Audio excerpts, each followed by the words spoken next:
An all-new season of The Secret Lives of Mormon Wives is now streaming on Hulu and Hulu on Disney+. Mom talk has just been blowing up. Whitney and Jen are on Dancing with the Stars. Taylor is a bachelorette. Saying that out loud is crazy. Like, that is huge. But all of the cool opportunities could pull us apart. It's causing issues in everyone's marriage. My whole world is falling apart right now. It's chaos. Watch the Hulu original series, The Secret Lives of Mormon Wives, now streaming on Hulu and Hulu on Disney Plus for bundle subscribers. Terms apply. Ninja One understands that IT teams today are stretched thin, trying to manage too many disconnected tools. So they built a platform that brings them all together. Ninja One unifies endpoint management, autonomous patching, backup, and remote access into a single intelligent platform.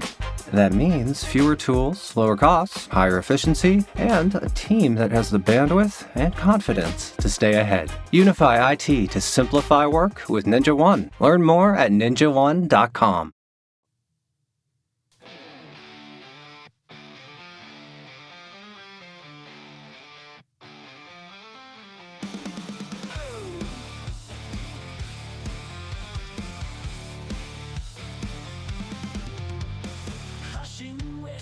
Inside the void, dark secrets can't avoid. Running through the midnight hour, lost souls seek hidden power. In the static of the air, questions more than we can bear. Fragments of truth they'll distort, voices calling from the fort. Shadows speak, they never lie. Hidden paths they mystify. Unveil the mask, ignite the spark. Dive into the deepest dark.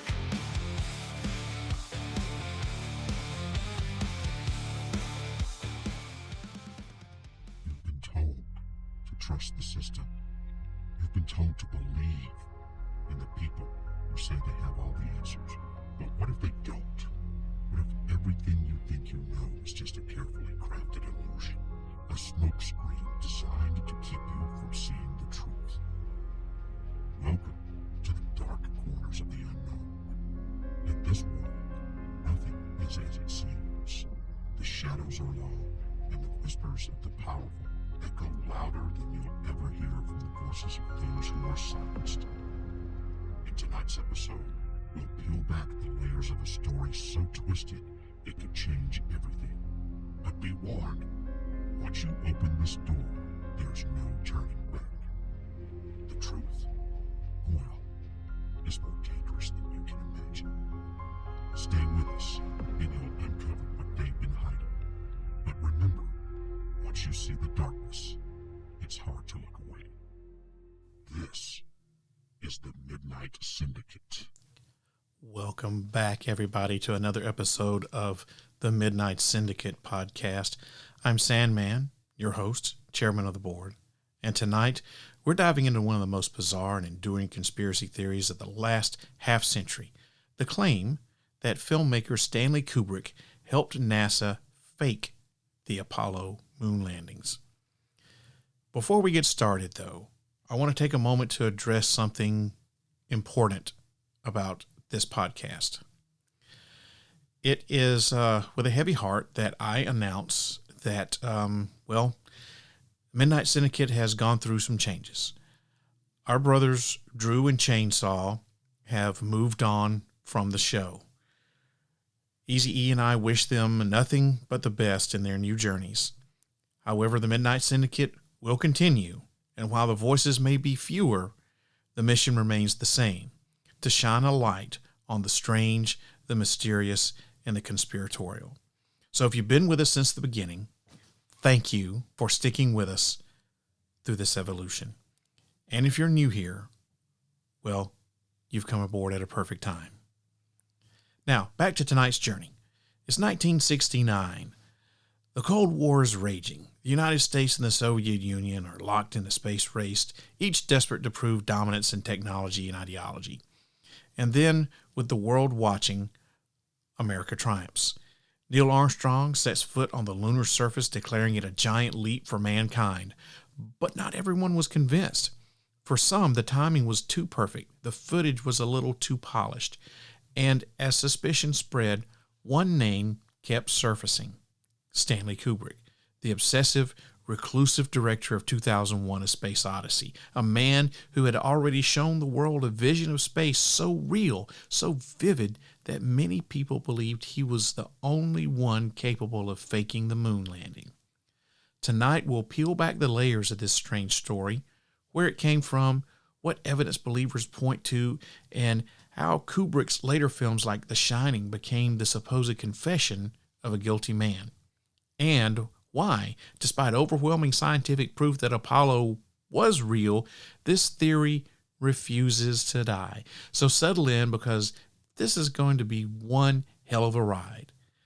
This is Stanley Kubrick in the Moon Landing Conspiracy, and you're listening to the Midnight Syndicate. What's going on, man? Hey. Well, we are back. I guess this is a collab episode, really. Welcome to the new Yes. Midnight Syndicate team. The new Midnight Syndicate group. The new board of the Midnight Syndicate. So it's just me and Easy E now. Yes. Chainsaw and Drew have bowed out. They served their duty. Yeah, there's a lot of controversy behind the scenes. And so, yeah, they have bowed out. I wouldn't say it's a lot of controversy, but most of it's scheduling conflicts. And most of it is scheduling conflicts, yeah. But we will carry the torch. We are going to carry the torch. Yes. And I think, we've got a couple of seats open. So that is true. If there's anybody out there that would like to sit on the board of the Midnight Syndicate, email me, sandmanparreality.com. Yeah. I mean, we can use this as a segue to get into what we're going to talk about. But yeah, the Syndicate was recently at a conference at Wildman. The Tennessee Wildman and Cryptid Con in McMinnville, Tennessee. Yes. The beautiful third annual. Yeah. McMinnville's a nice little town. Yeah, emphasis on little. It's a little bit like stepping back in time. Yeah. It is very, very well kept up. I mean, it's not like run down, city or anything. It's just a very nice place. They're very proud of what they've got going on. Yeah, it's a great little spot. And yeah, we went to that conference, and I had a great experience. That was my first real conference. I know we went to one or two, I think just one. But it wasn't as good. It wasn't as good as that one. Yeah. But while we were there, we had the chance to interact with quite a few people. So yeah. This episode is brought to you by Cologuard. Do you know what's really scary? Not screening for colon cancer when you turn 45. The Cologuard test is non-invasive, requires no special prep or time off work, and ships right to your door. In just 3 simple steps, Cologuard takes the scare out of colon cancer screening. If you're 45 or older and at average risk, ask your healthcare provider about the Cologuard test. Cologuard is available by prescription only. Learn more or request a prescription today at Cologuard.com/screen. Your favorite local grocery stores like Kroger, Ralph's, Fred Meyer, and more are now delivering on Uber Eats. Get 40% off your order of fresh, quality ingredients. Whether you just got home to an empty fridge or suddenly got a craving to whip up something new, you can get everything you need delivered in as little as 25 minutes. Get 40% off your order with code Kroger2026. Plus, members get $0 delivery fees. Order now on Uber Eats. Orders of $30 or more save up to $25. Ends 4/30/26. See app for details. Before we get into that, though, I think it's important that I let everybody know that you're back. I am. Yeah, that's a great point. We're sitting here, right now, and normally. When you were with the Parreality podcast, you'd come over to the secret bunker and we'd record down there. And then you pieced out. You had stuff you had to do. Moved to Orlando, spent some time there. Yep. Now you're back. We are back. Yeah. I spent my time in the tropics, and I don't care to go back anytime soon. But so Easy E's back, and I'm actually I'm at his place. We're sitting here in his kitchen. Yeah, my little recording kitchen. This episode of Midnight Syndicate. So I want to say it's great to have you back. Yes, thank you. And, it's great to be back. When we were doing Midnight Syndicate to start off with, everyone was phoning it in, right? It's tough. And I have an appreciation for people who are able to make that work, because it's tough. None of us were in the same state. I mean, there were 4 of us on the syndicate, and we were in 4 different states. Yep. Some in different time zones. So it made it really hard. And even though we did I think we did some really good stuff. Yeah. It was too hard to get it done. So now that you're back, Eric and I are going to be the Midnight Syndicate going forward until we can fill the other 2 positions if we do it all.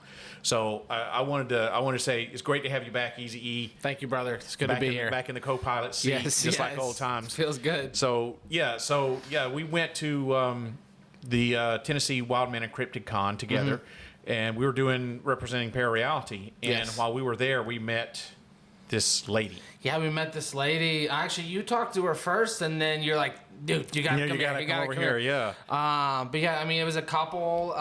They had quite a few stories. I'd say a handful of stories, but there was one that definitely stuck out. Yes. Yeah. Older couple, older lady. She looked to be maybe in her 70s, maybe early 70s, something like that. She did not tell me her name. Yeah.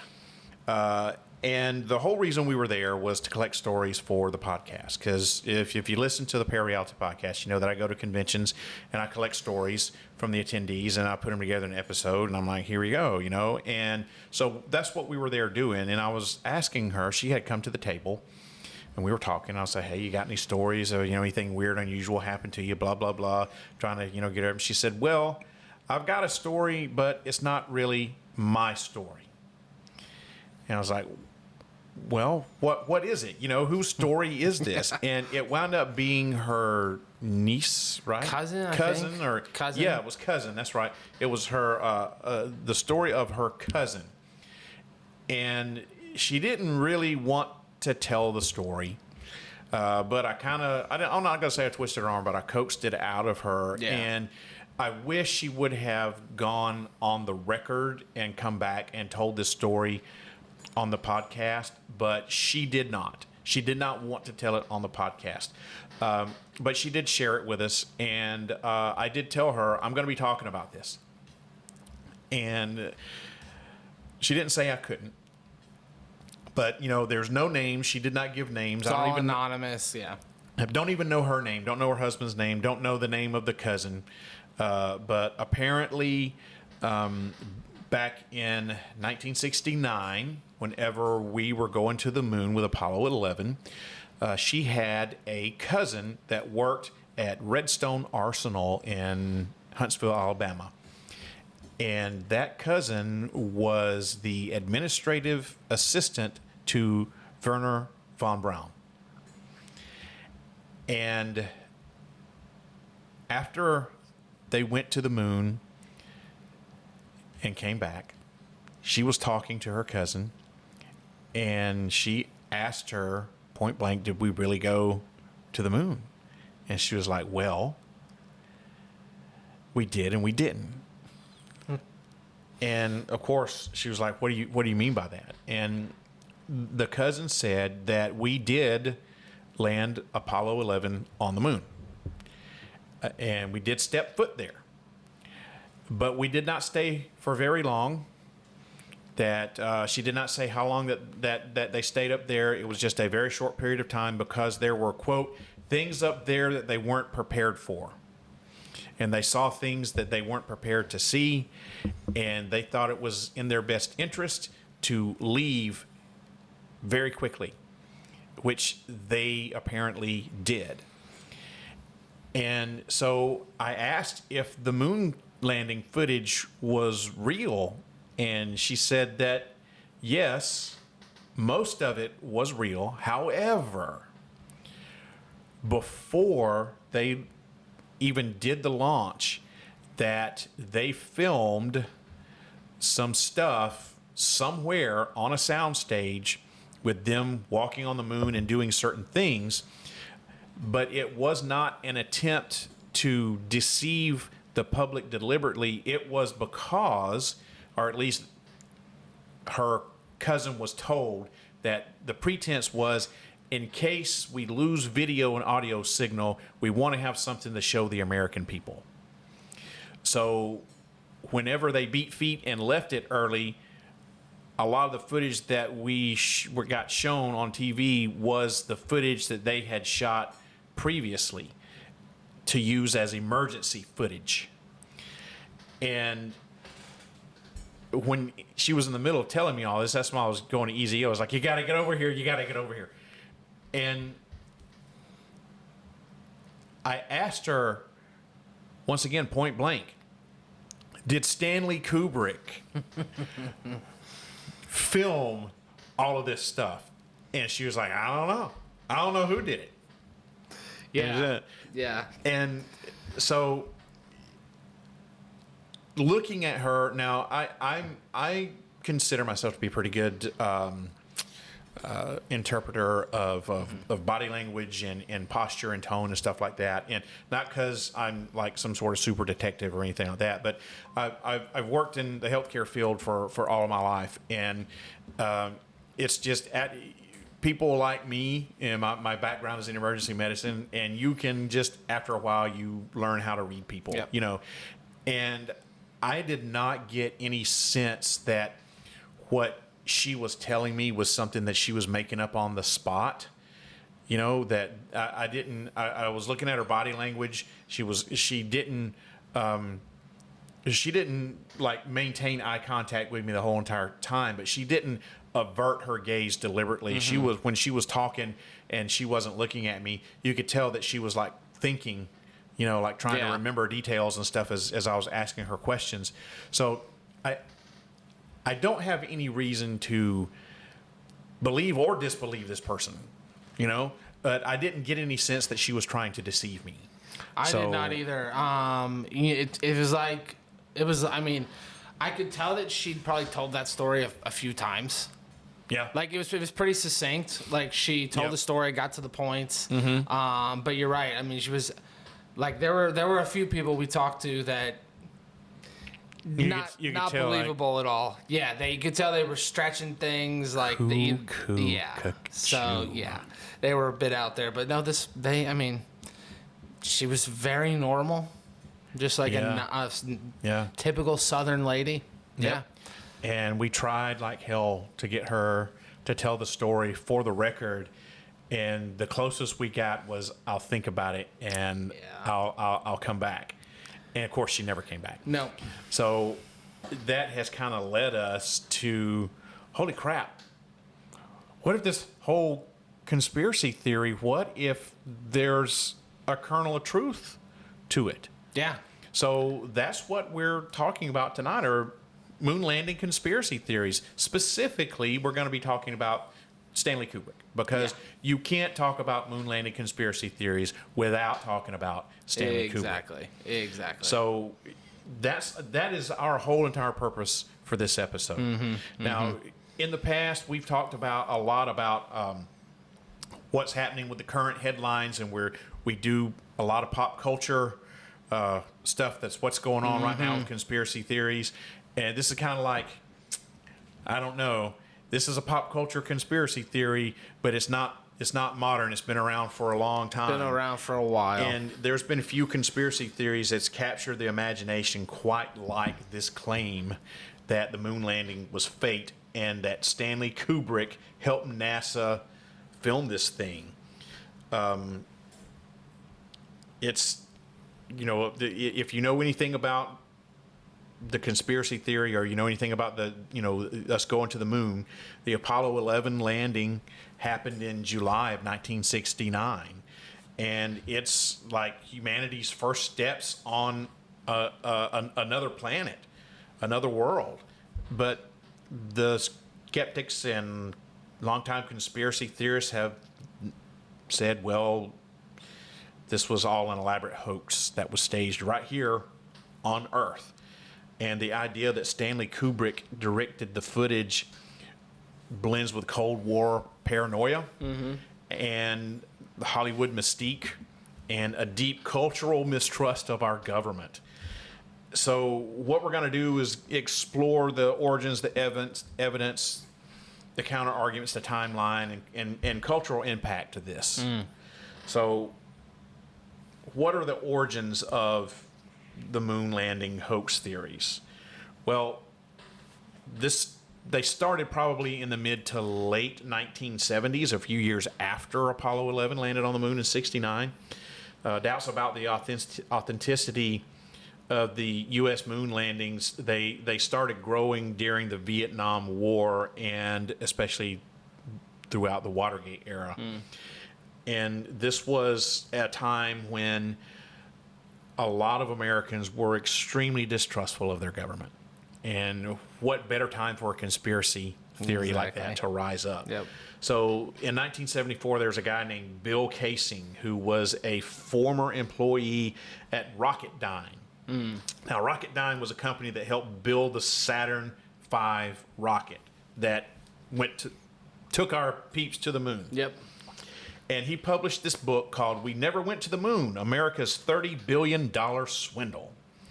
And he claimed that NASA lacked the technical ability to go to the moon and stage the landings just simply to beat the Soviets, because that was what JFK said. We're going to go to the moon, we're going to beat the Soviets there, and he gave us like a 9 or 10 year deadline to do it in. And the fact that we had that wasn't really in our radar, wasn't on our radar at all, the fact that it went from and we're not thinking about that to we did it in less than 10 years is freaking amazing, which adds fuel to the conspiracy theory fires. I mean, the moon landings still are like the greatest feat for humans. Now, obviously, we've sent probes into space and have like long, and the telescopes are insane. But as far as humans in space, the moon landing is still like, we haven't gone any farther. No. And the technology that they had as far as computing technology was like a Casio calculator. Which is absolutely freaking amazing that they went there on that and came back. But that just also goes to show what humans are capable of, what the human mind is capable of too, because a lot of that was based on the pilots and what they knew and how they performed. Now, in his book that Bill Casing wrote, he did not mention Kubrick directly, but he opened up the door for speculation that NASA faked this footage. So things that added fuel to the fire after this book, or well, not after the book, but things that helped add to the fire of this was Kubrick did a film called 2001: A Space Odyssey. And if you've never seen it, shame on you. One of the most incredible films ever. That's like required movie. I don't care what kind of films you like. That's a requirement. He shot that in 1968, and this added fuel to the fire because the film's spacecraft sequences and depictions of zero gravity for the time were considered to be shockingly realistic. And some conspiracy theorists have argued that Kubrick's mastery of visual effects proved that he could have staged this moon landing footage. And then if you fast forward a few years later, about 10 years later to be exact, you have a film that came out in 1978 called Capricorn 1. Now, if you've never seen that movie, here it is in a nutshell. This was a faked Mars landing that was done by our government. And that added fuel to the fire that the governments could use Hollywood tricks and stuff like that to fool the world. Now, Kubrick didn't have anything to do with this.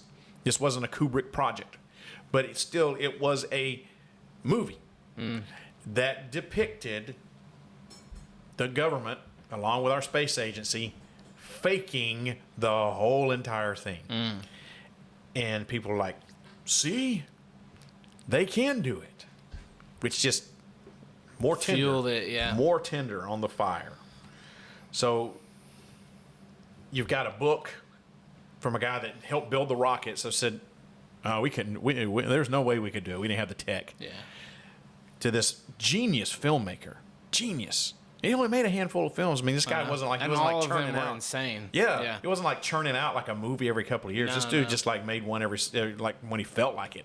Yeah. You know, so you've got this genius filmmaker who had a lot of knowledge about filming techniques and about how to trick the eye, and we'll discuss that here in a little bit. But it was what he could do was amazing, and I think one of the reasons why he didn't do a lot of films is because he was kind of notoriously hard to work with because he was a nth degree minutia detail guy, which showed in his work. Yep. You know, and just to throw this in there, the last movie he made was about occult rituals and the occult, and then he died. So, yeah. It's strange. Yeah. It's strange. And a lot of people say that movie was in 1999. Yeah. And it was Tom Cruise and Nicole Kidman. Yeah. What the hell was the name of it? Eyes Wide Shut. Eyes Wide Shut, yes. Yep. I knew it had something to do with eyes, and then my mind shut. so yeah, Eyes Wide Shut, 1999. Yeah. You know, I've never seen that movie. I haven't either. I'm not a Tom Cruise fan. I don't see Tom Cruise movies. I'm not a Tom Cruise person fan, but I his acting is I like his acting. But, okay. Yeah. But the rumor is that the movie was a metaphor for exposing Hollywood rituals and sex magic and all this other sorts of stuff, you know, which is still floating around today. So that's why he got waxed. Yeah. So some of the core claims to this moon landing conspiracy theory of his technical ability. You know, I touched on that just a minute ago, but he had those effects in 2001 that he did. They were groundbreaking at the time, and the theory goes that those effects were so groundbreaking that NASA, they had to consult him. They had to call him up and say, "Hey, Stan, come help us with this." They either consulted him or hired him outright. That's the theory, you know.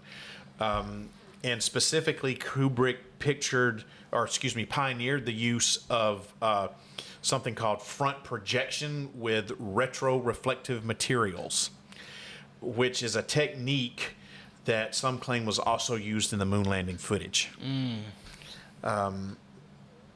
And then you have the motivation by NASA to fake this, because we were in the middle of a Cold War race with the Soviet Union back then, now Russia, and losing would be a blow to the national pride, and it would knock our power level down a little bit, if not a lot.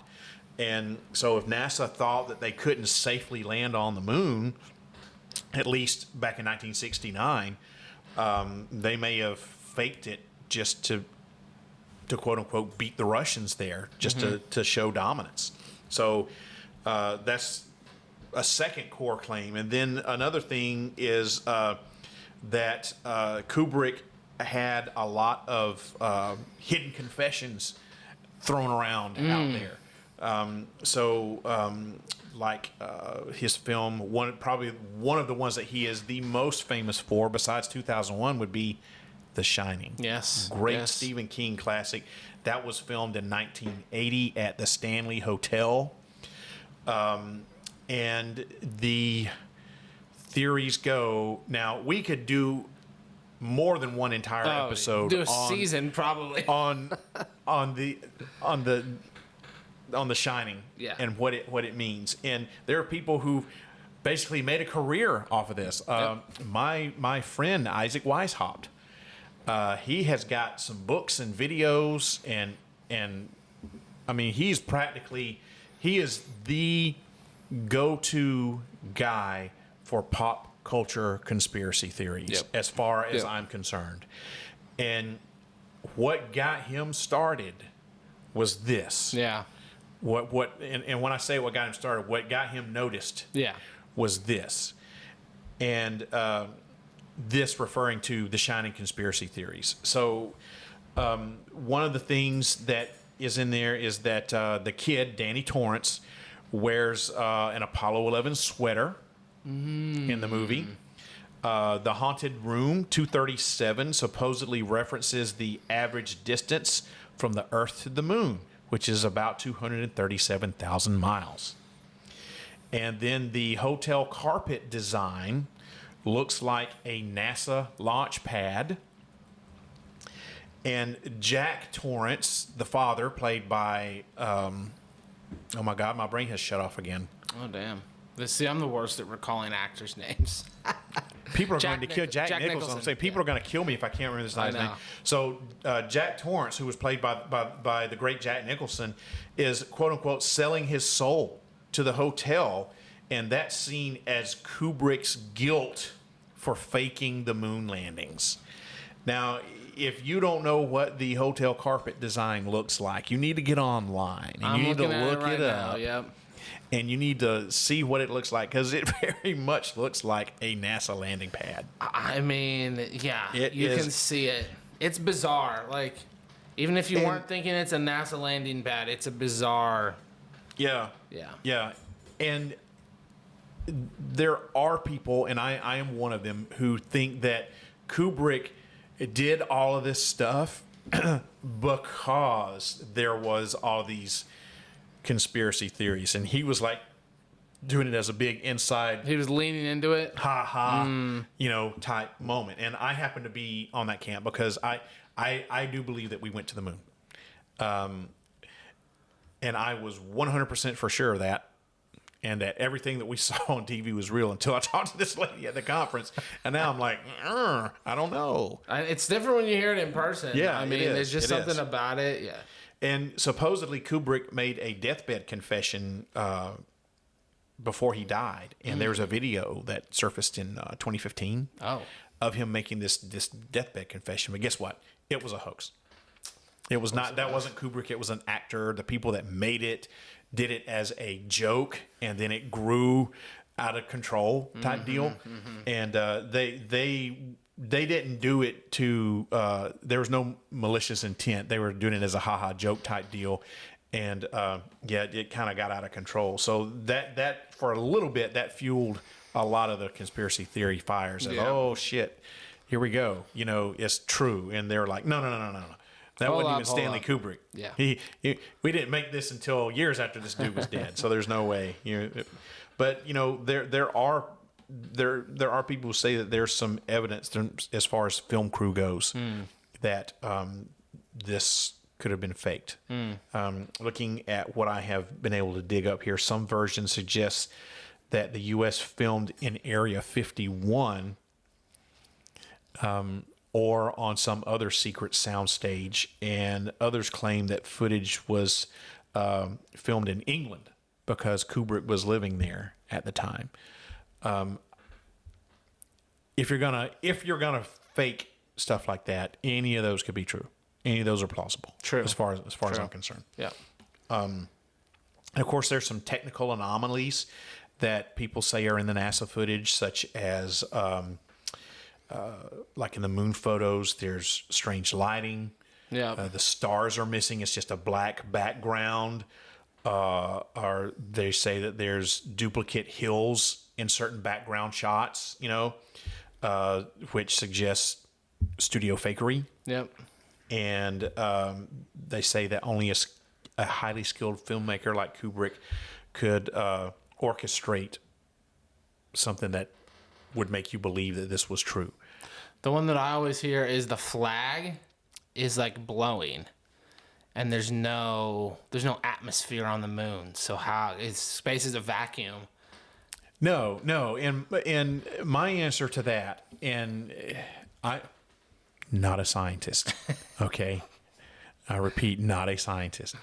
But my answer to that is, so I think, now I could be wrong, but I think the flag that they took the picture with was made out of some sort of special material to make the flag stand out. Because if it's a cloth flag, what's it going to do? It's just going to be limp. They're hanging there by the pole, right? Wouldn't you think it would be? I mean, there's gravity there, right? But there's also gravity here on Earth. But the moon is like, what, 1/3 of the gravity of Earth? Yeah, I mean, it's not. And there's no atmosphere. There's nothing blowing. No so atmosphere, what would the flag do? You think it wouldn't move at all? But would it stick straight out, like? Yeah, I don't. Or would it fall limp to the ground? What does the flag? If it were on a pole. If we're on a pole, what do the flags on a pole here on Earth do? Yeah, they drop. Right, and then when the wind. But if the gravity's less on the moon, wouldn't it stand up more instead of drop all the way? I want to say, and once again, I do not know if I am making this up or if I actually remember hearing this or something. But I want to say that the material on the flag was made of something different to make it kind of stand out more straight. I can understand that. It being made of a different material. And if you like thunk it down into the ground and then take a picture, it's going to be vibrating or whatever. I don't know. I want to say that I heard that somewhere. Yeah, it's possible. But like I said, that could be a false memory. I'm not claiming that's true. I'm not claiming that's true. I'm also, just to set the record straight, I'm a skeptic. I lean towards, we did go there, but I'm also about 40% like, I don't think we had the technology personally. And I think the government's lied way too many times. And that's my ultimate thing is the government's lied way too many times. I'm not going to disagree with you on that. Yeah, I know, right? Yeah, it's hard to disagree with that. Yeah. I am in the opposite camp. I think that we did go. It's just like the freaking flat Earth thing. I almost said some really bad words there. I hate that conspiracy theory. It's fun. It's fun. But it's dumb. I agree. It's dumb. And like, I was talking to my sister about this today. Speaking of dumb. Yeah. Shout out. What's up, Aaron? Adobe Acrobat Studio, your team's home base. Collaborate within a shared PDF space. You've got your docs, your plans, your specs, and then invite the crew to build what's next. They talk up the teamwork. Here's an updated render. They think that this design could be a contender. And when somebody wonders what's the next step, AI helps you finish the rest. Bolts are tight, now your plan's refined. Run a smoother business when you're all aligned. Do that with Acrobat. Learn more at adobe.com/do that with Acrobat. It wouldn't matter to me if the Earth is flat or not. Like, it doesn't affect my daily life. What does it change? Exactly. It doesn't change anything. Yeah. So, but anyway, that's what we're talking about. But yeah, I'm in the opposite camp as you. I believe we went, and I believe that we landed there. I don't think that there are structures on the moon from an alien race or anything like that. But if there are, to me, because I am a follower of Zecharia Sitchin, and I am, I'm not going to call myself an ancient astronaut theorist, but I'm an ancient astronaut theorist. I don't know what else to say. Yeah. But if you believe in what Zecharia Sitchin has written about, that the Anunnaki did use that as a launch pad, base, way station, whatever. So if there are any structures there, it would be, as far as I'm concerned, proof that what Sitchin was talking about was real, that what the Sumerians were telling us was real. But I personally, I would be shocked if there were still structures on the moon. I would be. Yeah, I just don't think it would be very surprising. And I don't think that there's ever been a race of moon people living up there. There's no Lemurians or whatever. There's no Nazi base on the dark side of the moon. On the dark side, yeah. Although it's fun to think about. Really fun. I don't think it's there. Yeah. So why would NASA approach Kubrick and have him do this? What would be the reason? Well, we already said, because he's a brilliant freaking filmmaker who pays close attention to minutia as far as details go, and he pioneered some some filming techniques. And 2001 Space Odyssey, at the time, you look at it today and the effects still hold up. Yep. But think about back then, they didn't have CGI. I mean, they probably had very, very rudimentary CGI. Yeah. And I don't even know if you could call it rudimentary CGI. I just don't think it was. I don't think it was there. You know. Yeah.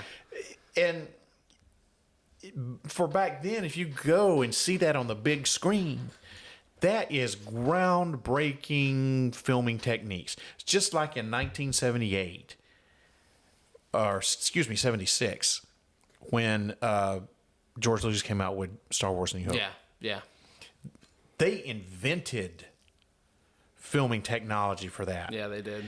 And you look at it today, and it still holds up. I mean, you can tell it's antiquated, you know. But then you look at stuff like T2 with all the liquid metal stuff. You know, you look at that today, and to me, that animation doesn't. That's the early form of CGI.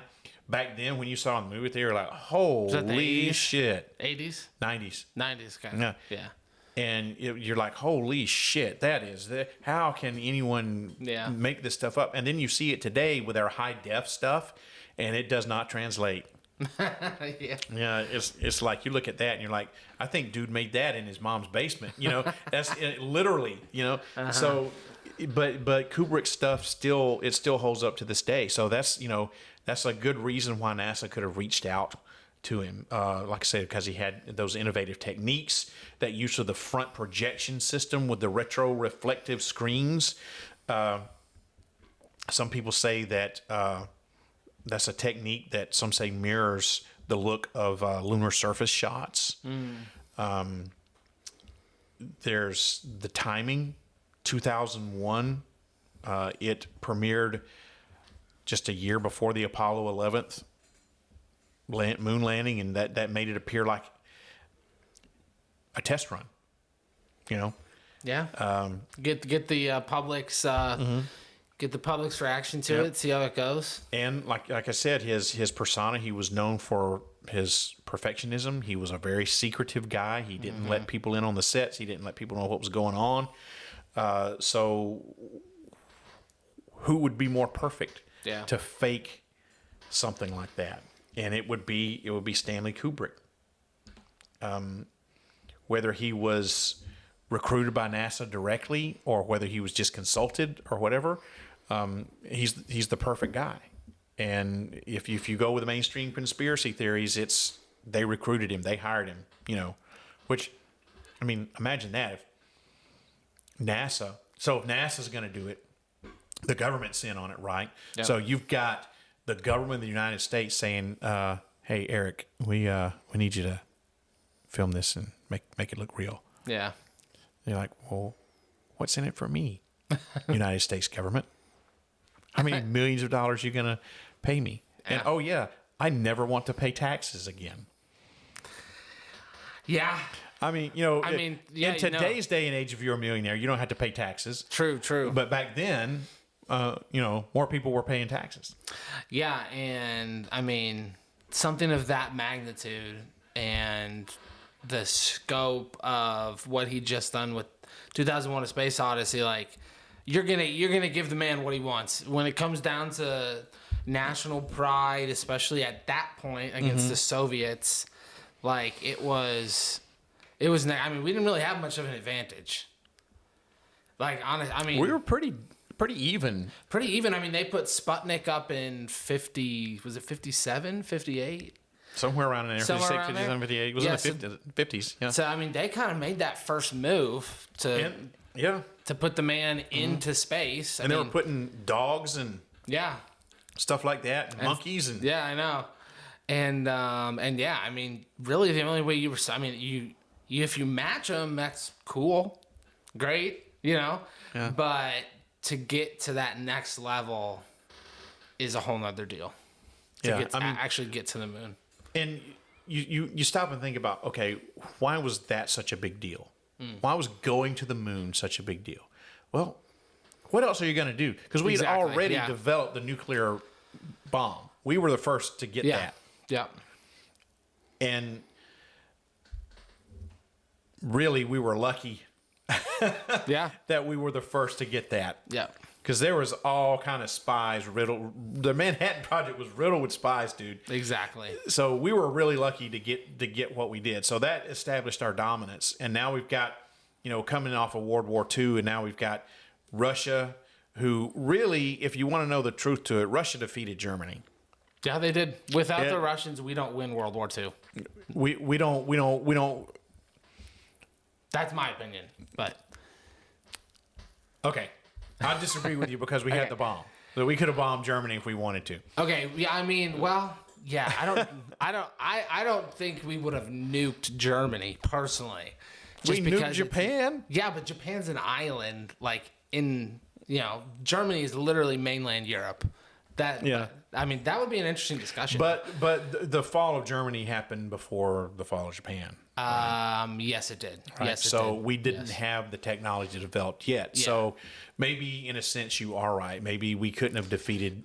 But let's just say we had to Germany fight the Soviets alongside the Germans. There's no way we win World War II. Yeah. So you come out of World War II and you've got the Soviets who basically defeated Germany. Yeah. And then you have the United States who basically defeated Japan. Yep. And which one is more dominant? Well, it's the States because we got the bomb. Yep. Right? So the only thing that we can do now is a space race. And it makes most sense to go to the moon because it's our closest satellite, closest planet. So if you can get to the moon, you can establish dominance. Yep. Now I'm dominant on the earth and in the heavens, right? Plant the flag. Yeah. Literally plant the flag and exploit whatever resources are up there. Yeah. Which I think the moon's full of resources. I just don't think they've exploited them yet for whatever reason. It can be full of resources, but mining it and then getting it back to Earth, that's a whole other... That is a whole other thing. Yeah. There's a whole other thing. So, that's why you have all of this urgency to go to the moon, because that's how we're gonna establish that we are continuing to be dominant. So, excuse me. Another key part of this conspiracy theory would be the belief that Kubrick had a bunch of hidden confessions in the Shining movie, which we kind of touched on a little bit. There's Danny's Apollo sweater, the Apollo 11 sweater. It was a knitted sweater that he wore throughout not throughout the movie, but he wore in certain scenes in the movie, and it had Apollo 11 on it and a rocket. There's the Room 237 thing. In Stephen King's novel, the room that's haunted is Room 217, but Kubrick changed it to 237. So the theory goes, this links that with the moon's average distance from Earth, 237,000 miles. Now, that is kind of sus, right? But I think it goes once again to Kubrick is like, I'm going to embrace these conspiracy theories, and he deliberately put all of these little Easter eggs in this movie as a big FU, ha-ha joke, and just kept adding fuel to this fire. The hotel carpet, it's got a hexagonal pattern. It's very reminiscent to what a launch pad for NASA used to look like. Jack's typewriter pages. As he's typing, types all work and no play makes Jack a dull boy. And that's interpreted as Kubrick's monotonous guilt over the hoax. I think that's doing a big stretch, but that's a little bit of a stretch. Yeah, not as good as the other ones. Yeah, and then his wife Wendy, when she realizes Jack's deception, she's thinking he's in there because she's hearing typewriters going, and she's thinking he's writing this great book, and he's just writing all work and no play makes Jack a dull boy over and over and over again. So when she discovers this, some interpret that as Kubrick signaling his audience to, quote unquote, see through the Apollo deception. Yeah. Once again, that's a stretch. It's a stretch. Yeah. And these are fascinating, but I don't think it's stamps it. It's highly subjective. Yeah, I mean the typewriter ones, that's a bit of a stretch. I was listening to some directors talk about recent movies that have been released, and they were talking about sort of the details that they put into movies.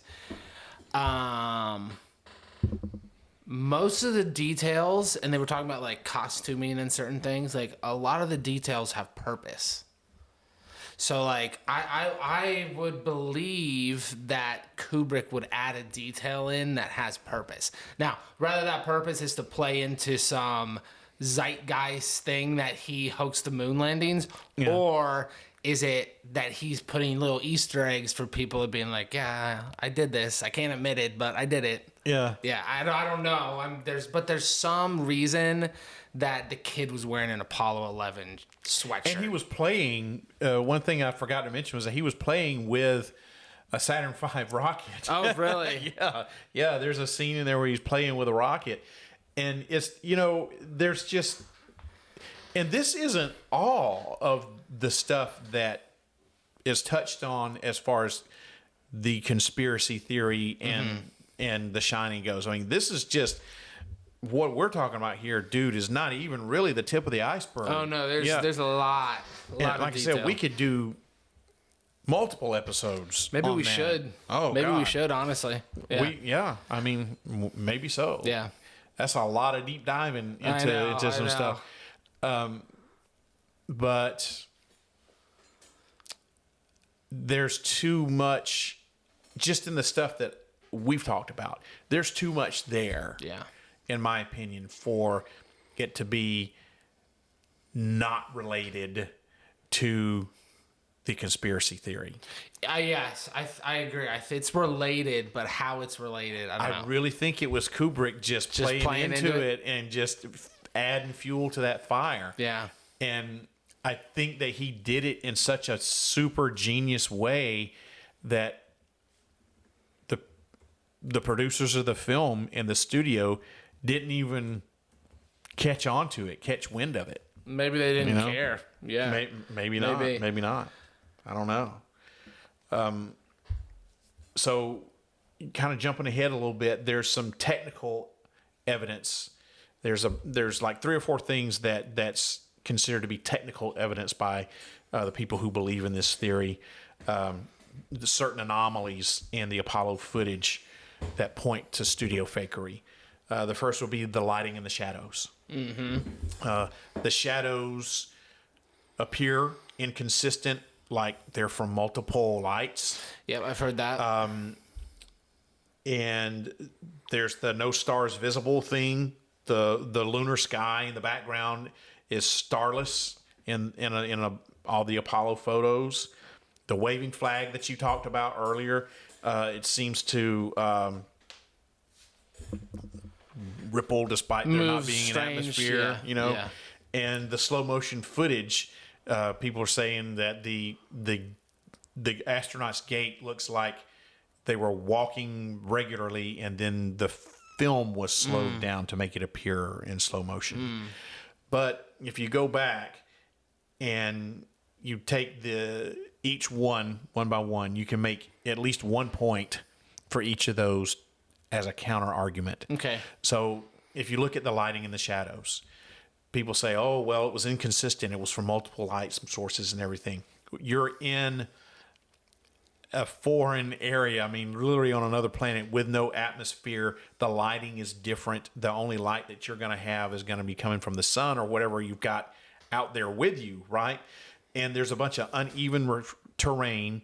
You look at what the lunar surface looks like. Is it a dark, light-absorbing surface? No, it's not, right? How do we get moonlight? It's the light from the sun reflecting off the surface of the moon. Yeah. So you've got reflected sunlight from all these different terrains and hills and mountains or whatever that. My counter argument to that would be there's still only one light source, and it's the sun. So how can you have multiple shadows from one light source? You don't think they brought light sources with them? You're telling me they took light sources off the ship hooked them up and then were projecting light onto where they were? Well, why not? You got to be able to see what you're doing. I don't know how bright the sun is out there. No, that's my point. But like the point was to go to the moon and like plant the flag. And I know they planted other stuff supposedly, but trees and shit. But no, I'm just saying like there's one, I see what you're saying. When you're up there, there's one light source. I see what you're saying. Yeah. So there has to be one shadow. Unless you have. Unless they brought other. Unless you have. Unless they light brought source, other yeah. light sources. So the no stars visible thing. Mm-hmm. What do you think about that? It would make sense to me. I don't know that that's a huge point for me because like the type of camera they had was probably not a super productive camera. Well, so I wouldn't expect it to catch the light. It was supposedly a fast exposure camera. Yeah. So the light from the stars aren't bright enough for the fast exposure camera to capture them. That makes sense to me. Yeah. Yeah, I exactly. don't find any difficult with that. And then the flag waving. Now, the flag waving I still find weird. Yeah, so it had a horizontal rod, right? Just like a regular flagpole type deal. Yeah. And the one counter argument is that I think I touched on earlier, like when you planted the flag in the ground, that was making it wave or wiggle, vibrate, whatever. Mm-hmm. But I still say, I think I remember seeing a documentary or something that said the flag was made of some special material to kind of make it stand out straight. I swear to God, I remember seeing that somewhere. I'm looking at pictures right now, and I can understand that.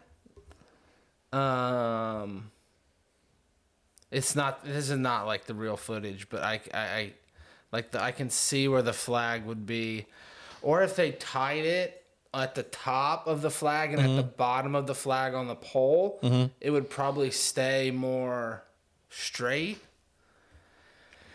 I don't know. Not I'm sure. probably making that story up. I'm probably have a false memory. You know, I'm not going to say that is true, but I swear to God, I remember seeing that somewhere. And I'm sure it's pretty easy to find out. Yeah, I'm sure you could look it up right now and find out if you wanted to. I mean, I'm looking at the flag right now from the pictures. And then the slow motion footage. Yeah.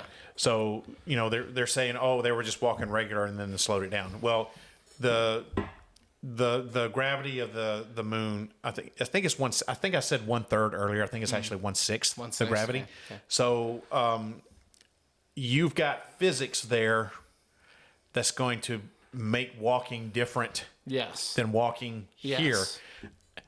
Once again, I'm not a scientist, so I'm not going to be able to explain that. But I think that makes sense. Yeah, it makes so sense. You wouldn't walk like you did normally. Exactly. Yeah.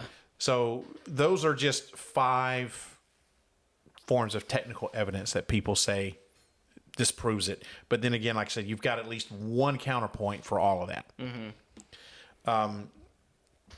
If you want to, we can touch on the timeline of the conspiracy theory.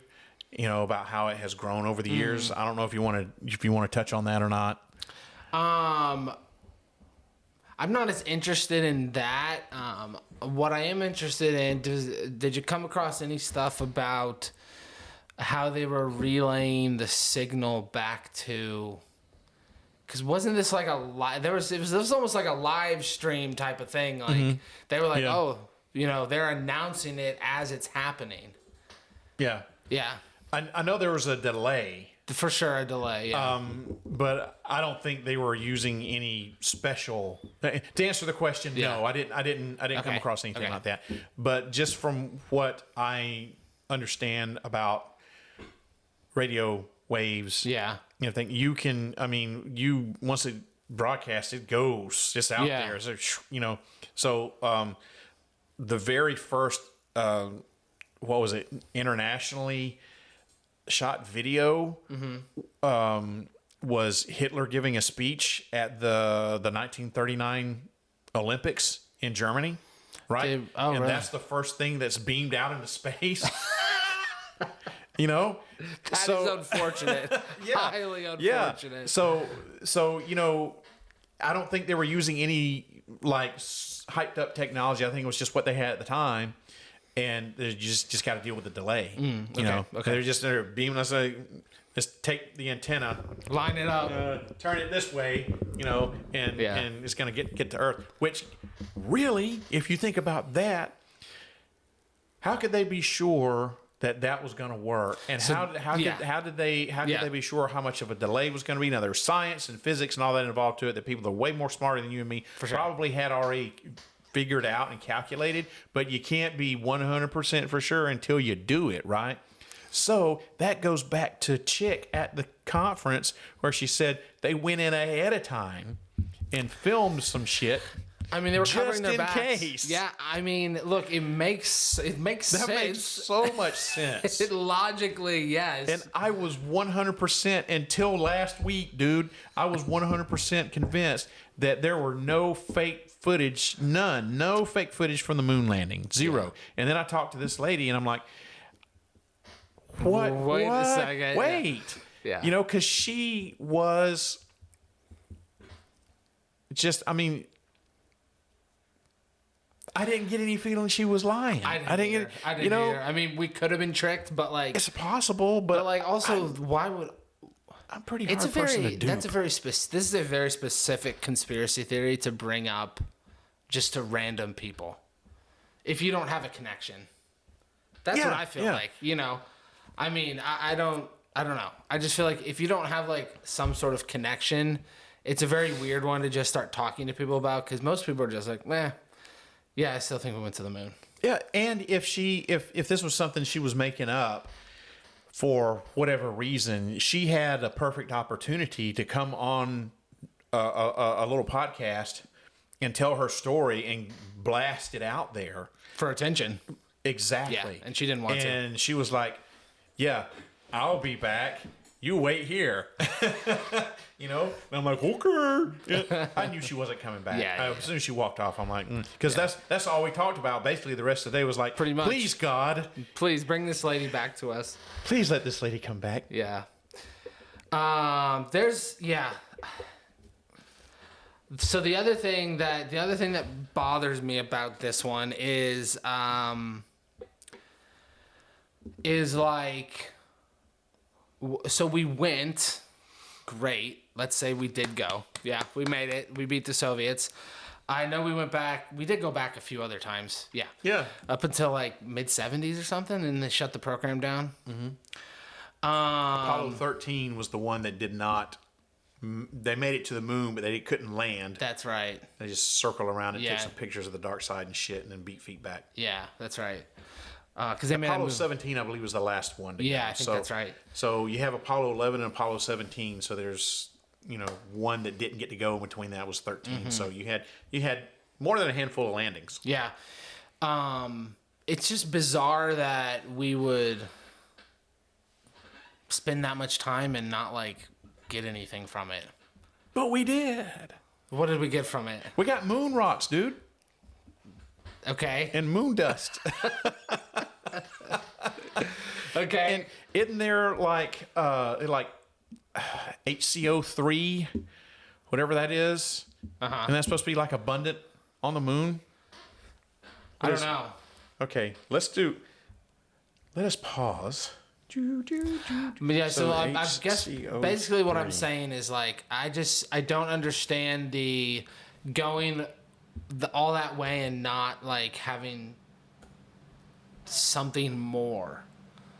LinkedIn is pretty great at a lot of things, like helping you tap into the latest trends and insights in your field. We cannot stop your coworker from tapping her pencil. LinkedIn can help you find new jobs that align with your career goals. We cannot help you find the source of that weird smell in the office fridge. Ew. And while we can't stop your coworkers from bringing their hobbies into the office, LinkedIn can help you bring your career to the next level. LinkedIn is the network that works for you. Greenlight helps kids learn about money by actually using it. It's a debit card and money app that teaches kids to earn, save, and spend in real life, not just swipe and hope for the best. Learning happens naturally, in the moment. Parents can set limits, see real-time spending, and guide better habits all in one place, without constant check-ins or cash runs. Don't wait. Try Greenlight risk-free today at greenlight.com/trygreenlight. Hydrogen carbonate. Uh-huh. Has to do with acid-base balance in the human body. So maybe there's something. I'm sure we did find something. There's something on the moon. There's something on the moon. Yeah. The other thing is like the technology, and like you were just saying with like the relay back to Earth, like that's crazy that it worked the one time, and I can't get cell reception when I go too far down the road. Like that I just have a really hard time reconciling. It's because they were beaming it from point A to point B specifically. The cell towers are like they're just going all out there. Yeah, I guess. That's my argument. That's why it doesn't work. Well, fair enough. But yeah, I just feel like there are a lot of things, and maybe they did. They knocked it out of the park. Maybe they did they hit every single thing. Maybe they did do that, but that just seems like a stretch. If you are a believer in God, and I'm not trying to turn this into a religious podcast, please don't think that. But if you're a believer in God, and you have done any research into the space program in the 60s, watched any of the really, really good documentaries. There's a documentary series that Tom Hanks produced, and I can't remember what the hell the name of it was. It was right after he did his Apollo 13 movie. Mm-hmm. But if you watch that, and if you just do a little bit of research on the Apollo program back then, and you believe in God, it is nothing short, nothing less than a miracle of God that we went there one time successfully and came back, yet alone all the other times we went there. Because there's absolutely no effing way with the technology that we had back then that we should have been able to have done that as many times as what we did and never lost a human life. Now, we lost some astronauts on the launch pad way before they were even ready to go to space. Yeah. You know, but we didn't lose a single astronaut in that whole Apollo 11 through 17 flight program. Everybody came home safe. And there's absolutely no effing way that should have happened. So call it the hand of God, call it fate, divine providence, whatever you want to call it. It was just a miracle. Yeah, a miracle that we did it one time. Has to be.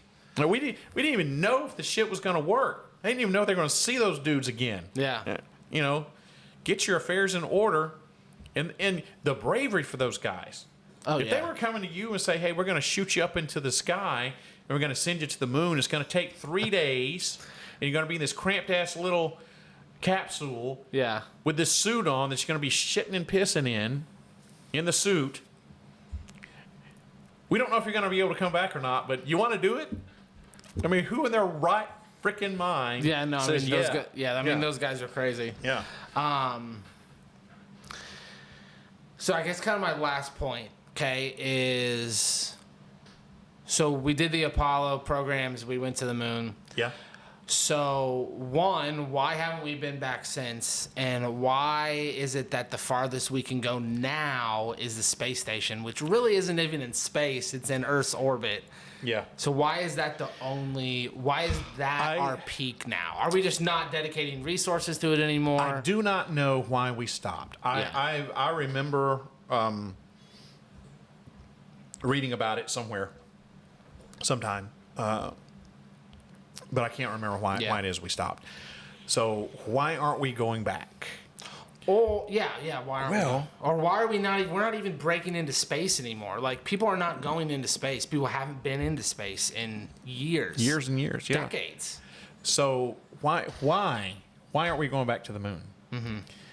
Just so happens, kind sir, that I happen to have a contact. That is, I'm not going to say he's high up, but he is in the lower upper echelons of the NASA program. Okay. And what I was told by this unnamed informant is that we lost the technology that was developed to go to the moon. You know, there's a lot of the NASA moon landing tapes and all that stuff that just got erased and trashed and all that. Yeah. A lot of the technology that was utilized to go to the moon, gone. They can't find it. So they're in a sense having to start from scratch to do this again. Now you would think, well, shit, it ought to be pretty easy these days, you know, but apparently it's not, and it's hella expensive. For sure. You know, but we are going to go back to the moon. Just don't know exactly when.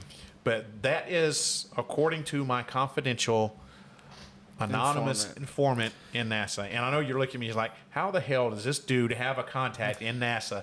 I just do. No more questions asked. Please don't. Yeah, I wouldn't tell you anyway. I know. Because if I give this dude's name out, he's gonna kill me. Yeah. Because he'll probably lose his job. Yeah. So yeah. And I've heard that. I've heard that on other medias. Yeah. Well, this comes, I'm not going to say straight from the horse's mouth. This comes from a NASA insider, dude. Yeah. NASA insider. That is interesting and also very bizarre, considering the historical impact it had on the country. I know, right? That seems like a drastic error. Error, as if it may have been, somebody needs to get fired over that. Yeah. As it may have been intentional. Yeah. Whoops. I accidentally hit delete on all of these recordings. I think you make a mistake in your daily life. That is that's a tough one to come back from. That's a little bit different than like forgetting to hit save on your computer when you're working on your Word document and then shut it down. You know, oh no. Yeah, that's the way. Oh no, all the moon files are gone. Yeah, that makes every mistake seem very minor. Yep. All the proof, except for these moon rocks. Yeah, look at these rocks. Look at this dust. So let's start winding it down. Let's talk about some counter arguments here about why this thing couldn't be true. Okay. All right. So number one, just the sheer scale of the program. All right. You're talking about 400, 500,000 people that worked on the Apollo project. It was a good 400,000 people that worked on it. Maintaining a hoax of that size for over 5 decades, that's impossible. I mean, and that's really the only thing, that's the only counter argument that you got to have as far as I'm concerned. You know, you got 400,000 people. So you're telling me that of those 400,000 people, not one of them, not a single one, went home and said, guess what? I'm not supposed to tell you this. One of them did. Not everyone has to know about the hoax, though. That would be my clapback, is only the top 10, 15 people have to know about the hoax. We're talking about this whole Stanley Kubrick thing. Yeah. So, but yeah, I know what you're, you know, maybe one of them did, you know, and maybe we broke something here. Maybe this is like, maybe we did, you know, and when I say broke something, I mean like, this is news. This could be news, but we have no way of proving it. Don't know who this lady was. Don't know where she lives. I can see her in my head. Yep. Damn, I should have taken a picture. Why didn't you sneak a pic in there, Eric? I should have just like discreetly like hit record on my phone app or something. I mentioned we should have. Like, oh, I'm getting a call. Hang on. Oh, it was a spam call. Continue, please. Just talking to this phone. Talking to this microphone. So there's the sheer scale of the program, and then there's also, let's look at the Soviets. Okay, so we talked a lot about being in the Cold War space race with the Soviets, right? They tracked this because it was in their best interest for this thing to fail, right? So they tracked it. So and it wasn't just that Apollo mission. They tracked all of the Apollo missions really closely. So if those landings were faked, they would have known about it, and they would have called NASA and the U.S. government out on it.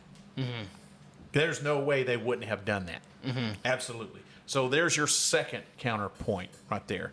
The third is, remember I said we brought back moon rocks and moon dust and stuff. So we've got these moon rocks, like 840-something pounds worth of moon rocks have been brought back from the moon. And they've all been independently sampled, surveyed, tested, whatever you want to call it, by people, scientists all over the world. And they all say, this shit didn't come from here, you know? Then you've got the technical limits of film.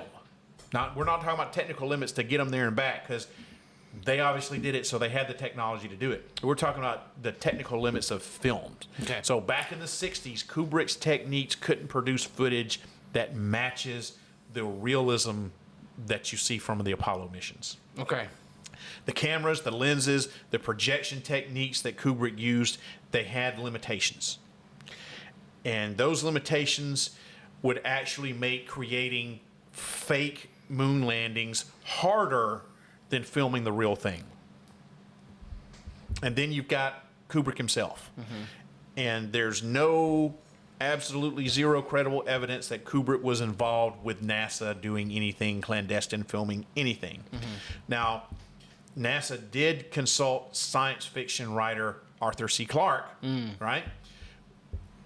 And Arthur C. Clarke did collaborate with Kubrick, I believe, on 2001, but that doesn't mean anything.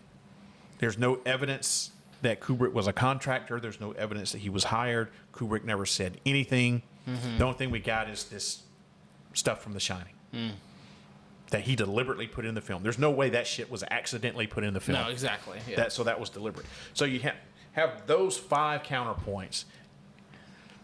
You know, what else do you need? Yeah, I mean, I think I'm still, I don't know, I kind of agree. I'm kind of in the middle ground with this woman. Like, they could have done both. Mm-hmm. They could have done both. Like, you can, like she was saying. Doubt it. Yeah, you can still, like, they could have gone to the moon, but they, like you said, they could also have just covered all their bases and be like, you know, maybe we should just, you know, Kubrick's just did this crazy movie. Yeah. Maybe we should just get him, and in case something goes wrong.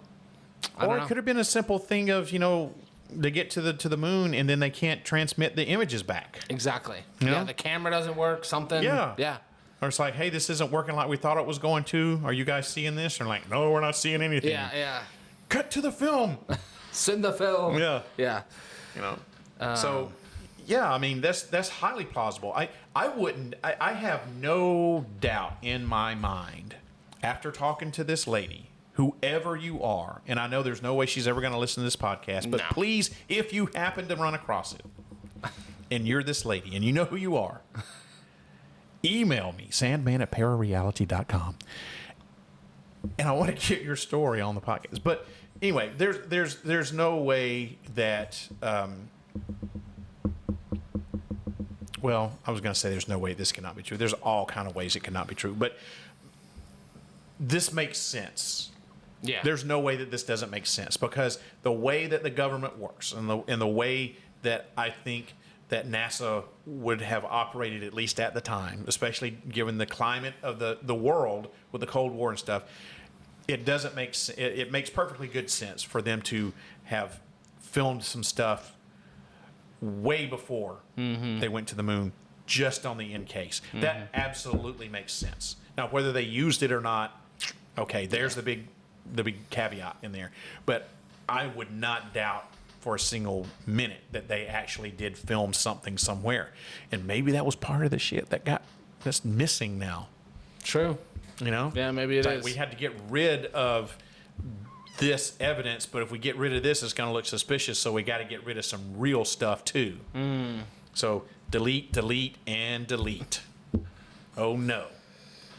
So here's another fun little fact here. Yeah.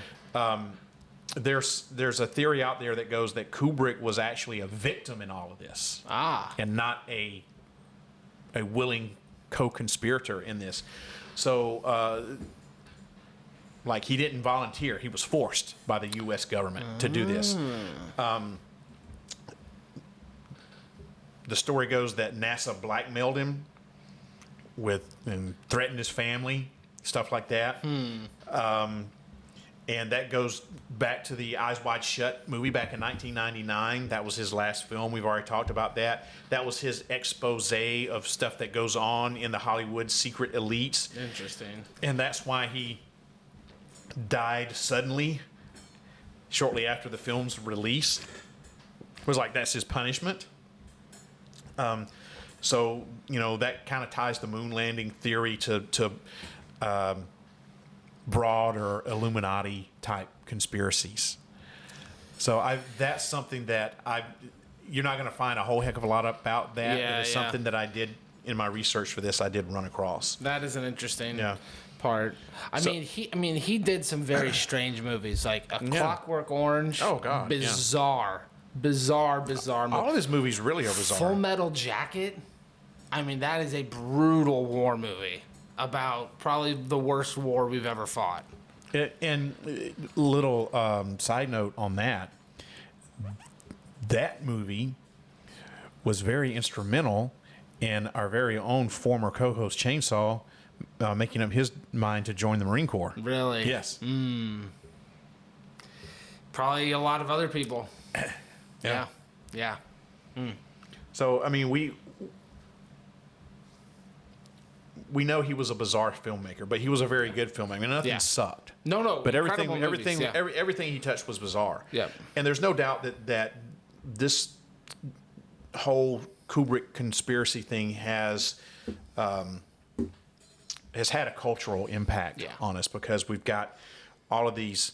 There's mockumentaries and there's parodies and stuff that has been made. Room 237. It's a 2012 documentary that explores the theories about The Shining, that includes the moon landing angle. Dark Side of the Moon, 2002. That's a French mockumentary. It presents the theory in a satirical mode or method. And then The Simpsons, Family Guy, Futurama, they've all had episodes where they're spoofing it. So, it's had this cultural impact, and there's been memes about it. And, it's like if you run in conspiracy theory circles, which we do, this is one of the top ones that's up there. I mean, yes, it is. This is way up there. I'm not going to say it's number one, but it's top 10. It's top three. Yeah.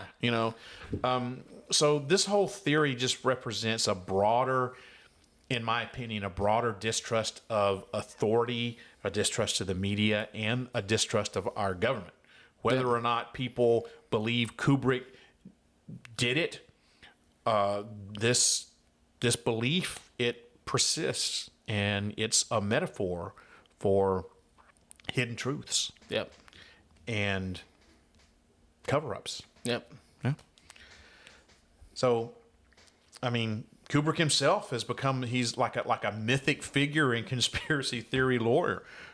He's either, some genius filmmaker, trickster who fooled the entire world, or maybe he's just a victim of the government. He was coerced and silenced, and then he finally couldn't take it anymore and did Eyes Wide Shut. Yeah, I don't know. So, Easy E, it's time to wrap this up. Yeah, we've been going for a while. We have. What's your conclusions on this? I'm unchanged. I'm like 60-40. I actually I might be like 50-50. Oh, yeah, 10% change. Yeah, I mean, I still think when it comes down to it, I think we did go.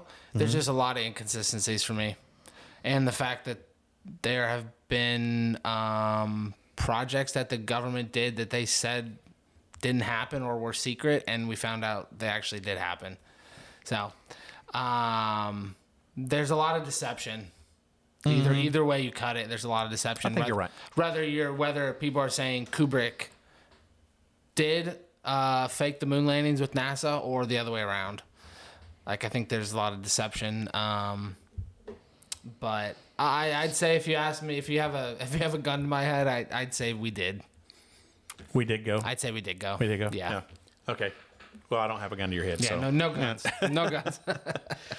Well, we already kind of know where I land on that. Yeah. I think we did go, and up until last week, I was 100% sure that all the footage was real. And now I do have some doubts after talking to her, and just hearing the conviction in her voice, seeing her body language, picking up on the vibes that she was putting out. She either was told that, or she is a very, very, very convincing liar. Now, just because she was told that does not make it true. Facts. Remember, this did not happen to her. This was a cousin of hers. She received it secondhand. Right. Yeah. So you have to take that with what it is. So could the cousin have been lying? Could the cousin have been, I'm going to have some fun with this? It's a possibility. Yeah. It is a distinct possibility. But still, this is a theory that I've never heard before. So it's a new spin on it. Yeah, it's definitely a new spin on it, and it's one that obviously impacted me, and I think you as well. Yep. So I wrote down a few things here for my conclusion. Yeah. So the Kubrick moon landing conspiracy is less about whether Kubrick actually did it, and more about how stories stick in culture.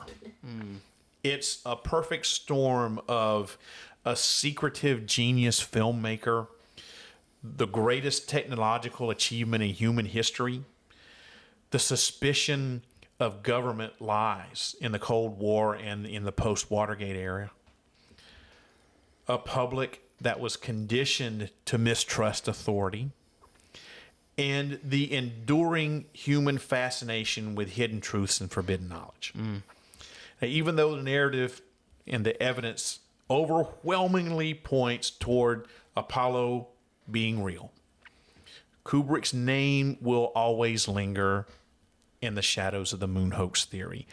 And it is, in a way, the greatest movie that Kubrick never made. Yeah. That's good. I love that. I love that. Thank you. Well Thank said. you. Well Thank you. said. Thank you. Thank you. Thank you. Yep. Thank you. Well, that about does it for this meeting of Yes, sir. the Midnight Syndicate. I'm Sandman, I'm Eric. a.k.a. Easy E. Easy E. Yeah. Don't ask me why I have to call you that. I just have to. I have to. So on behalf of Eric, I'm Sandman, and we'll convene again for another meeting of the Midnight Syndicate next month, and the new Midnight Syndicate. The new syndicate. So if you're listening to this podcast and you enjoy it, then I'm going to ask that you spread the word.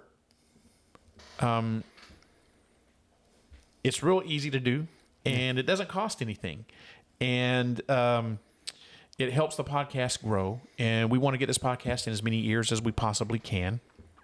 So if you like it, try giving it a 3-star or better rating, or just spread the word. Tell your friends about it. If you are a member of the Para-Reality Patreon, you can get this podcast for just a few dollars a month. So, yeah, I'd appreciate it if you just spread the word. And if you're a member of the Secret Bunker, or Para-Reality, you can actually get this for free, but you got to know how to do it. I'm not going to tell you how to get into the Secret Bunker, because you just got to know. You got to find out yourself. It's not that hard. So if you happen to be one of those people that's listening to this for free, spread the word.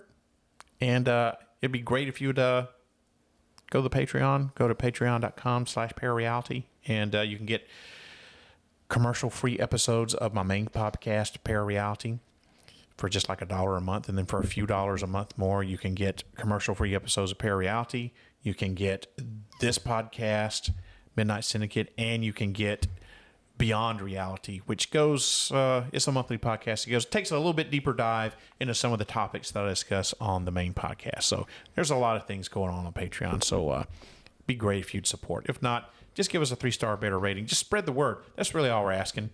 You can just take all that other stuff and just forget about it. Just spread the word. That's all we're asking to do. It's easy. Rate and review. Right. Yeah. That's great. Love that. Rate. Yep. So on behalf of Easy E, I'm Sandman, and we'll see you next month for another meeting of the new Midnight Syndicate. Good night, everybody. Peace. Here comes the Midnight Syndicate, lost souls, part of their lit parade. Darkness claims one life forsake under the moon of twisted fate.